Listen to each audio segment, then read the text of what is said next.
Всем привет! Chevrolet Lachetti 2007 года. Наступила у нас долгожданная весна. Вот, и появились какие-то стуки в подвеске. Сейчас будем проводить небольшую диагностику. Сразу смотрим рулевые наконечники. Сейчас я постараюсь фонарик включить. Так, ну вот этот явно под замену. Прям видно, он болтается весь.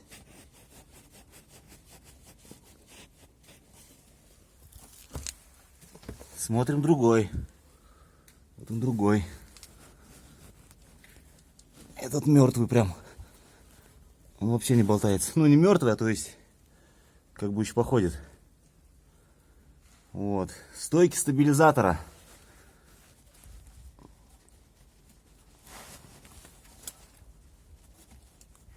Тоже как бы у него люфт уже. Так, ну сам стабилизатор, чтобы посмотреть, нужно снимать защиту. Там будет такие два резиновых типа сайлентблока вдоль с прорезями. Вот их нужно смотреть, но сейчас я на примере заднего стабилизатора покажу вам. Так, ну вот этот стабилизатор я смотрел. Здесь, в принципе, я вам не смогу особо показать.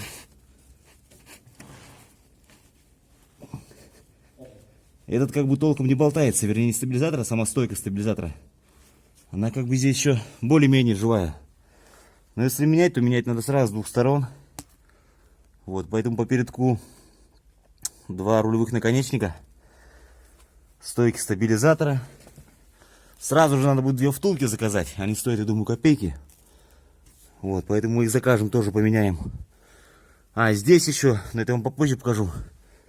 Тут у нас, короче, пыльник рулевой рейки. Вот он. Он тоже весь разорванный у нас. Его тоже будем менять. Ну, попутно можно посмотреть днище автомобиля, пороги. Пороги тут, в принципе, нормальные. Единственное, что можно будет сделать, металлической щеткой вот эту всю херню поснимать, ну, насколько это получится, вот, и обработать все днище мастикой. Так, идем назад, проверяем вот эти вот рычаги, сразу смотрим. Вот резинка, она видно какая-то перекошенная, в принципе трещин на ней не видно. Вот. Она, в принципе, не болтается, не шатается.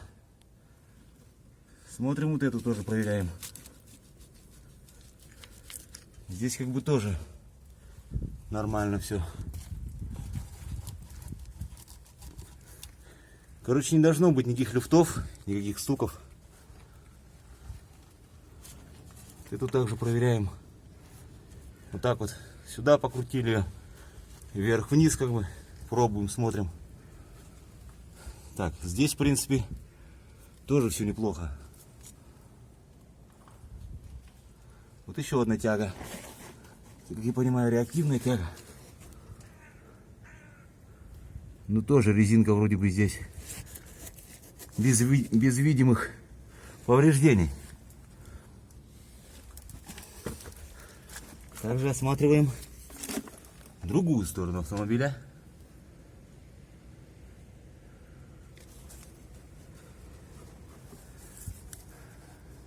Здесь я тоже ничего критичного не наблюдаю.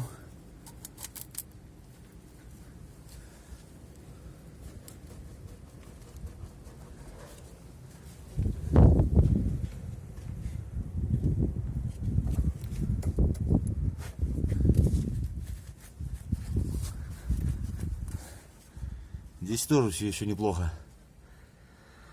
Так, вот найдет стойка заднего стабилизатора. Тоже проверяем.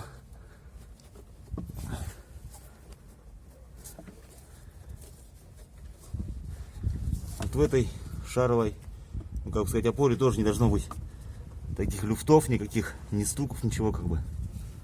Потому что тут это гнется, это нормально, потому что сам стабилизатор, он сзади намного тоньше, чем спереди.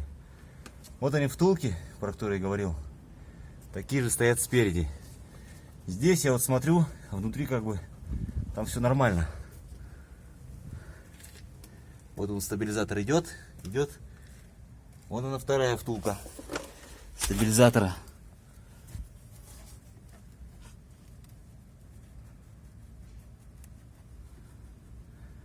Ну, есть какой-то небольшой там люфт. Вот, в принципе, все это менять недолго. Откручиваем два вот этих болта. Вот, снимаем вот эту штучку. И вот этот сайлентблок, который, вернее, втулка, она вот тут прорезанная вот так вот вдоль. То есть вон где вот этот как бы зубчик, она от одной стороны к другой, тут прорезь идет. Поэтому не надо ее снимать, ее просто отсюда вот так вот разжали и вытащили. Новую одели, скобу вставили, закрутили. И все, как бы в этом проблем я не вижу. Вот. Почему могут быть стуки сзади? Это, я думаю, где сам стакан как стойко держится. Вот. Там идет, как вам сказать-то, ой, не отбойник, опорник. Вот. И он бывает расслаивается. То есть там получается такая железная чашечка идет. Вот в середине резиновая втулка. Вот, и она бывает из чашки, ну, отрывается как бы. И когда едете на кочках, она начинает вот так вот стучать. Вот, но это можно увидеть только, короче, задние сидушки откидывать, откручивать там не защиту, а эту декоративную крышку в салоне. Вот, и там смотреть. Так, ну по задку, в принципе, все мы посмотрели, дно посмотрели. Попутно смотрим глушак. Ну тут, я думаю, без комментариев. Хотя он двойной. Вот там внутри, как мы видим, идет второй слой. Вот, но вот это все сгнило. Вот, в принципе, по звуку ничего критичного нету здесь. Вот эти подвески резиновые тоже сразу смотрим. Тут, в принципе, как бы нормально. Вот такой вот продольный люфт у нас. Он, в принципе, должен быть, но не такой сильный. Сейчас я вам покажу, из-за чего все это происходит у нас. Вот такое вот отверстие есть для слива масла. Вот она пробка. Так, и видим, вот у нас здесь находится виброкомпенсатор. Вот он идет. Тут, как мы видим, у нас все еще более-менее. А вот здесь, мне вот в этом месте его подваривали. Там внутри идет еще одна вот такая вот сетчатая мембрана. Вот. Она, скорее всего, целая у меня. А вот эта вот, которая наружнее, смотрите. Короче, тут тоже без комментариев. Виброкомпенсатор я купил. Вот. Здесь мне его отрежут. Тут отрежут. Стоит он, ой, 940 или 840, я уже точно не помню. Вот, я купил его еще перед зимой. На всякий случай, потому что я когда был на СТО, мне сказали, у тебя двигатель работает громко, он должен работать намного тише. Но я как бы не вижу. Так, ну как бы я не считаю, что это критично. Для меня как бы он намного, ну, нормально, короче, работает. Я сейчас заведу, покажу вам. Послушайте звук. Вот. Ну вот это явно менять, это 100%. Так, смотрим шаровые. Шаровые я менял в том году. Ну и чтобы продиагностировать, вам нужен ломик, короче. Нужен ломик. Ну видно, как бы пыльники целые. Вот. А также сразу смотрим пыльники гранат, шрузов наших, чтобы они были тоже все целые.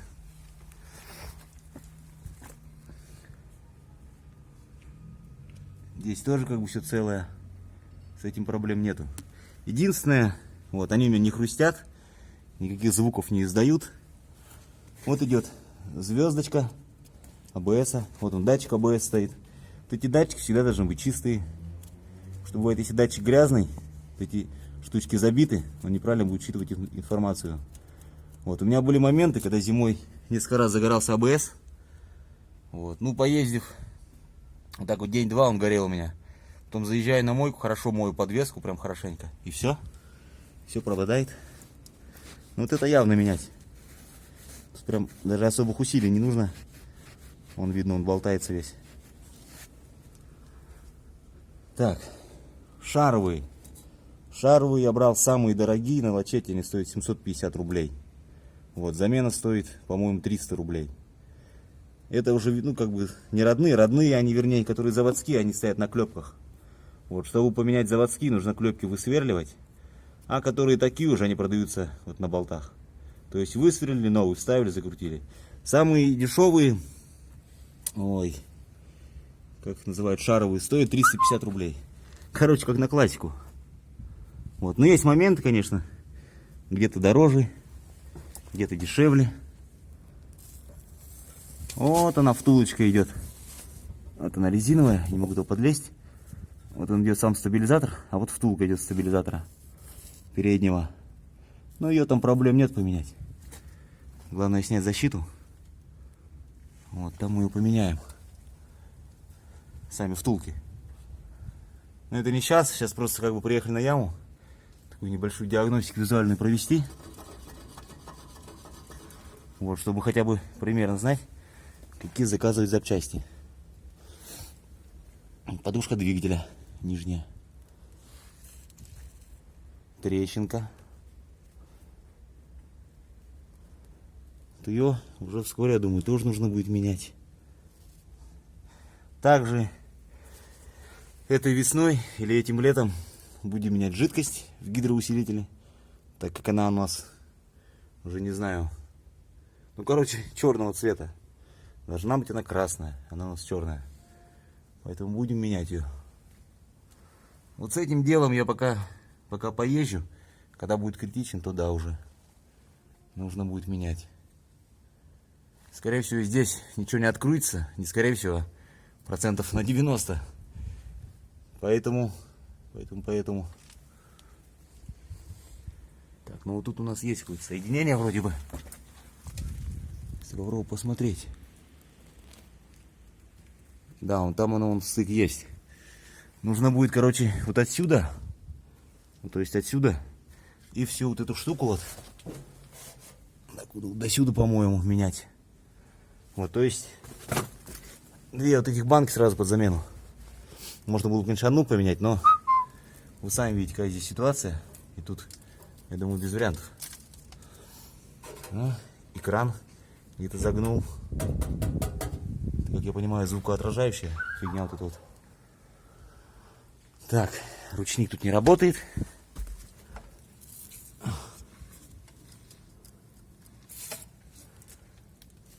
Так, ну теперь нужно будет нам сейчас проверить передние опорные подшипники. Так, ну вот. Сейчас будем диагностировать наши опорники. Вот этот люфт, вот здесь, я так думаю, что он должен быть намного меньше. Не должен быть здесь таким большим.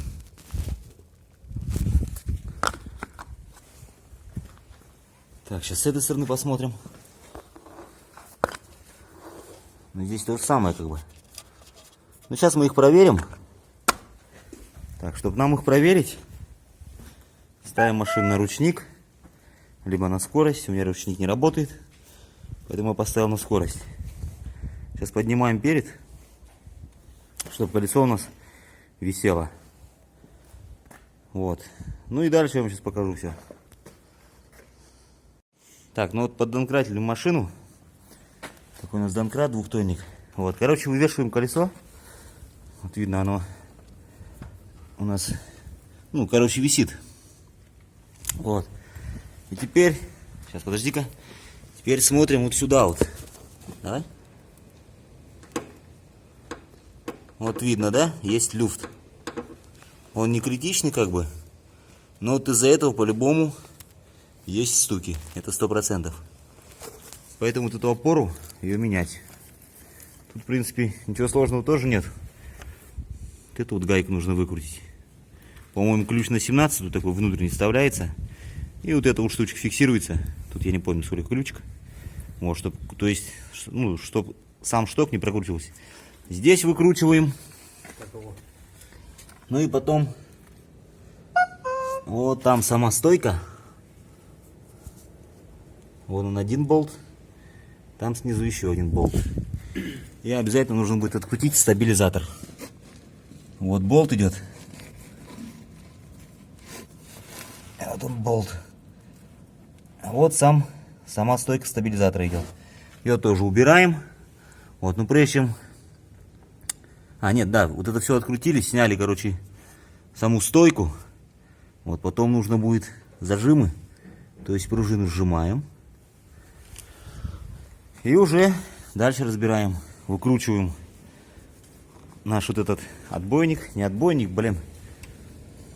Как называется, опять забыл. Опорник. Вот, и меняем его. Ну, вот, короче, вот такую вот мы небольшую диагностику провели. Да, вот сейчас жидкость посмотрим сразу.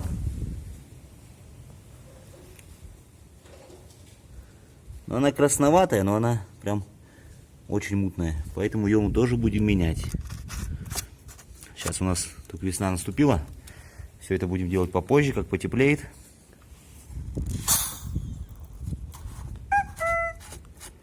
Антифриз.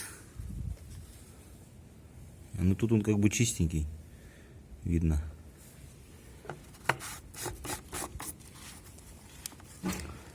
Еще у нас одна проблемка. У нас как бы появилась небольшая детонация двигателя. Вот, поэтому я думаю, скорее всего, это где-то во впускной коллектор. Я думаю, где-то идет подсос воздуха. Вот это, я думаю, будем на днях устранять. Снимать декоративную крышку и смотреть все это. То есть искать причину, где у нас подсасывает воздух. Так, ладно, сейчас машинку опустим. Опа. Аккуратненько, не бросаем.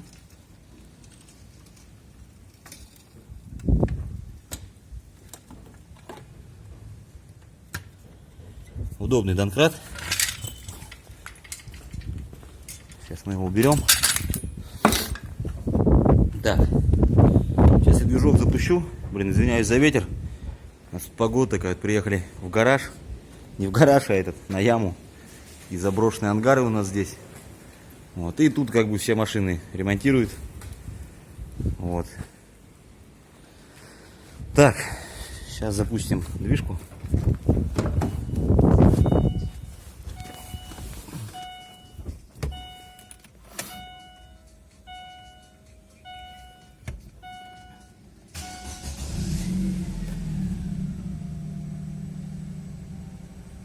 Обороты в норме. Единственное, появились какие-то пинки, когда скорость переключаешь. Она не плавно машина разгоняется, а есть какие-то вот толчки непонятные. Я думаю, это связано с подсосом воздуха. Ну и, как я сказал, двигатель не особо стабильно работает. Чувствуются вибрации на руле. Визуально, в принципе, этого особо и не видно, как бы.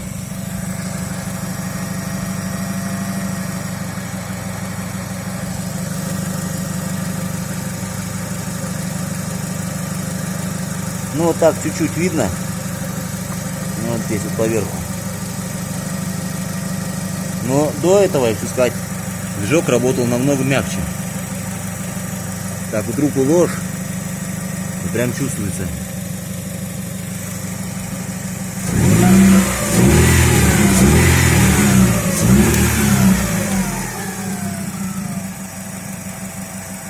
Вот. Но это все потом. Вот там будет отдельный ролик, я сделаю. Так, ну в принципе, на сегодня все у нас. Всем спасибо. Если кому-то чем-то помог, ставьте лайки, пишите комментарии. Все, до новых встреч.